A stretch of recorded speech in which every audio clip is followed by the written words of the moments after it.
অনেকের মনে হয়তো প্রশ্ন জাগতে পারে যে গোটা মুসলিম বিশ্বের পবিত্র স্থান মক্কা শরীফের ইমাম আব্দুর রহমান আস-সুদাইসের মাসিক বেতন কত তা শুনলে আপনাদের চোখ কপালে উঠবে। প্রতি মাসে সৌদি সরকার তাকে একটি খালি চেক প্রদান করে থাকেন যাতে তিনি নিজের ইচ্ছে মতো টাকার পরিমাণ লিখে নেন। তা শুনতে স্বপ্ন হলেও একেবারেই বাস্তব সত্য।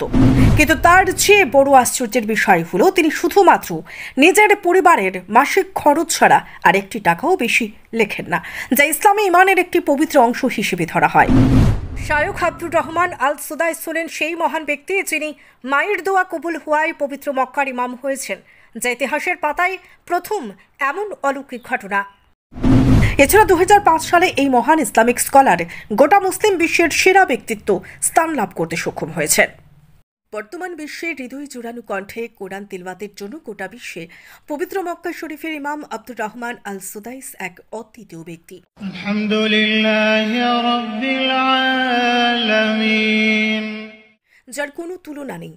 আবেগঘন কণ্ঠে কোরআন তিলাওয়াতের জন্য বিশ্বব্যাপী ব্যাপক সমাদৃত ডক্টর শায়খ আল্লামা আব্দুর রহমান আস-সুদাইস, যিনি খুব শৈশবকাল থেকেই নিঙ্কলুষ জীবনযাপন নিয়ে নিজেকে নিয়ে গেছেন অনন্য উচ্চতায়।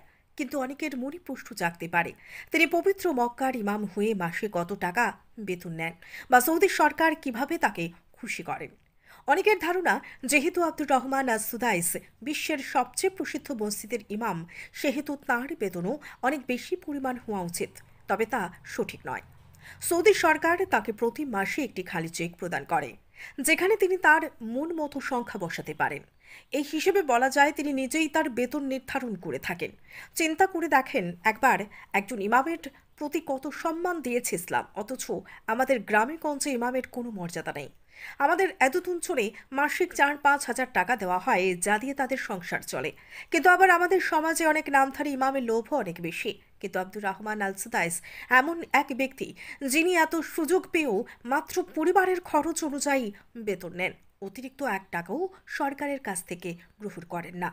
বর্তমানে তিনি মুসলিম উসমাহের প্রতি 2 পবিত্রতম স্থান মসজিদ আল হারাম, কাবা শরীফ এবং মসজিদে নব্বীর মদিনা প্রধান হিসেবে দায়িত্ব পালন করছেন।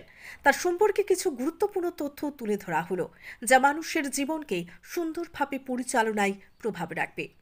তার পূর্ণাঙ্গ নাম আব্দুর রহমান ইবনে আব্দুল আজিজ আস-সুদাইস।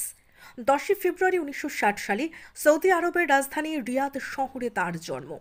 তিনি আনাজকালন আরব উপজাতি সম্প্রদায়ের অন্তর্ভুক্ত। তার পিতার নাম আব্দুল আজিজ ও মাতার নাম ফাহাদা রৌফ। শায়খ আব্দুর রহমান আল-সুদাইস মাত্র 12 বছর বয়সে পবিত্র কোরআন হিফজ সম্পন্ন করেন। 1979 সালে ব্যাচেলর ডিগ্রি অর্জন করেন।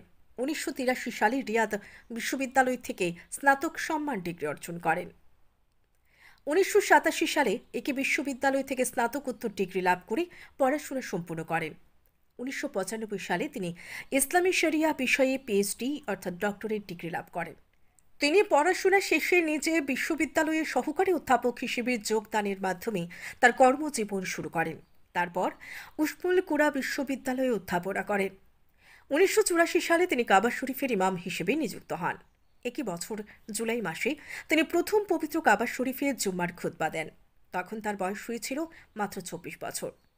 2005 সালে বছরের সেরা ইসলামিক ব্যক্তিত্ব হিসেবে Islamic personality of the year নির্বাচিত হন। বিশ্বব্যাপী তিনি ইসলাম বিদ্বেষীদের সামনে সন্ত্রাসবাদ এবং বোমা হামলা বিষয়ে ভুল ধারণা নিরসন এবং ইসলামের শান্তিপূর্ণ অবস্থানের কথা স্পষ্ট করেন। 2012 সালে মন্ত্রীর পদমর্যাদায় মক্কা এবং মদিনার 2 পবিত্র মসজিদের প্রেসিডেন্সি প্রধান হিসেবে দায়িত্ব লাভ করেন। উল্লেখ্য যে শায়খ সুদাইস বিশ্বাস করেন যে তার মায়ের দোয়ায় আল্লাহ তাআলা তাকে কাবার ইমাম হিসেবে কবুল করেছেন, কারণ ছোটবেলায় তার মা এই বলে দোয়া করেছিলেন যে আল্লাহ তোমাকে হারামাইনের ইমাম বানিয়ে দিন। সর্বোপরি বিশ্বব্যাপী তিনি কোরআনের সুমধুর তিলাওয়াতের জন্য মুসলিম উসমাহের হৃদয়ে কোরআনের পাখি হিসেবেই চির জাগ্রত হয়ে থাকবেন।